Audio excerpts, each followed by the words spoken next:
નમસ્કાર મિત્રો, ફરી એકવાર આગામી 12 કલાક દરમિયાન રાજ્યના કેટલાક વિસ્તારોમાં કડાકા ભડાકા સાથે ધોધમાર વરસાદ તૂટી પડશે। ફરી એકવાર રાજ્યમાં વરસાદનું ઓરેન્જ એલર્ટ જાહેર કરાયું છે, એટલે કે ભારેથી પણ અતિભારે વરસાદની મોટી આગાહી કરાઈ છે। મિત્રો, હવે આગામી 12 કલાક દરમિયાન હવામાન ખાતાની નવી આગાહી પ્રમાણે કયા વિસ્તારોમાં ધોધમાર વરસાદ તૂટી પડશે તેની વાત કરીશું। પણ તે પહેલા આ વિડીયોને લાઈક કરવાનું ભૂલતા નહીં।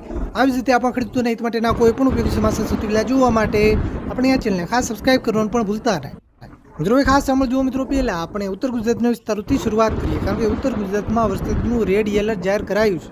મિત્રો, આગામી 12 થી 24 કલાક દરમિયાન ઉત્તર ગુજરાતમાં ખાસ કરીને સાબરકાંઠા અને અરવલ્લી જિલ્લામાં રેડ એલર્ટ જાહેર કરાયું છે, એટલે કે આ જિલ્લાઓના કેટલાક વિસ્તારોમાં મધ્યમથી ભારે વરસાદ, એકલ દોકલ એવા ટૂંકા વિસ્તારો હોય ત્યાં ભારેથી પણ અતિભારે સુધીનો વરસાદ પડી શકે। બનાસકાંઠા, પાટણ, મહેસાણા અને ગાંધીનગર જિલ્લામાં યલો એલર્ટ છે, એટલે કે આ વિસ્તારોમાં પણ ધોધમાર વરસાદની માહોલ જોવા મળશે। આ વિસ્તારોમાં મધ્યમથી ભારે વરસાદની આગાહી કરાઈ છે।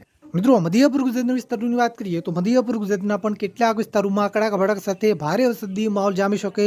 આગાહી પ્રમાણે ખાસ કરીને મહીસાગર, દાહોદ, પંચમહાલ, છોટાઉદેપુર, આણંદ અને ખેડા જિલ્લામાં ઓરેન્જ એલર્ટ જાહેર કરાયું છે, એટલે કે આવતી 12 થી 24 કલાકની અંદર આ વિસ્તારોમાં ધોધમાર વરસાદ પડી શકે, ભારેથી ભારે વરસાદની આગાહી કરાઈ છે। અમદાવાદ જિલ્લામાં મધ્યમથી ભારે વરસાદની આગાહી છે। મિત્રો, કચ્છના પણ છૂટાછવાયા વિસ્તારોમાં આગામી 12 થી 24 કલાક દરમિયાન વરસાદની આગાહી કરાઈ છે, જેમાં ખાસ કરીને ભુજ, ભચાઉ અને રાપરના છૂટાછવાયા વિસ્તારોમાં હળવેથી મધ્યમ વરસાદ, એકલ દોકલ ટૂંકા વિસ્તારોમાં મધ્યમથી ભારે વરસાદ પણ પડી શકે। મિત્રો, દક્ષિણ ગુજરાતમાં આગામી 12 થી 24 કલાક દરમિયાન ખાસ કરીને ભરૂચ જિલ્લાના વિસ્તારો હોય, અંકલેશ્વરના વિસ્તારો હોય, નર્મદા, રાજપીપળા, નતરંગ, ઉમરપાડા, ઉમરગામ, સુરત, તાપી, ડાંગ, નવસારી અને વલસાડ જિલ્લાના પણ કેટલાક વિસ્તારોમાં હળવાથી મધ્યમ વરસાદની આગાહી કરાઈ છે।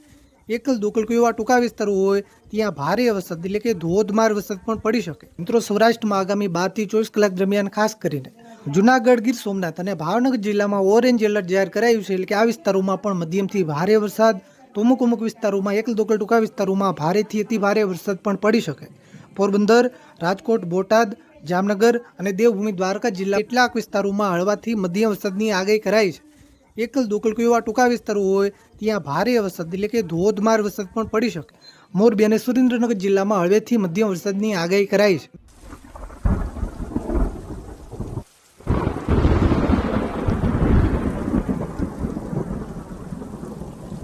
તો મિત્રો, આ આજના વરસાદના મોટા સમાચાર। મિત્રો, તમારા વિસ્તારમાં વરસાદ છે કે નહીં, તમારા વિસ્તારનું નામ લખી નીચે કોમેન્ટ કરવાનું ભૂલતા નહીં। આ વિડીયોને તમારા બધા જ ગ્રુપમાં શેર કરજો, જેથી બધા ખેડૂત મિત્રો સુધી માહિતી પહોંચે। વિડીયોને લાઈક કરવાનું ભૂલતા નહીં, આપણે આ ચેનલને ખાસ સબસ્ક્રાઇબ કરવાનું પણ ભૂલતા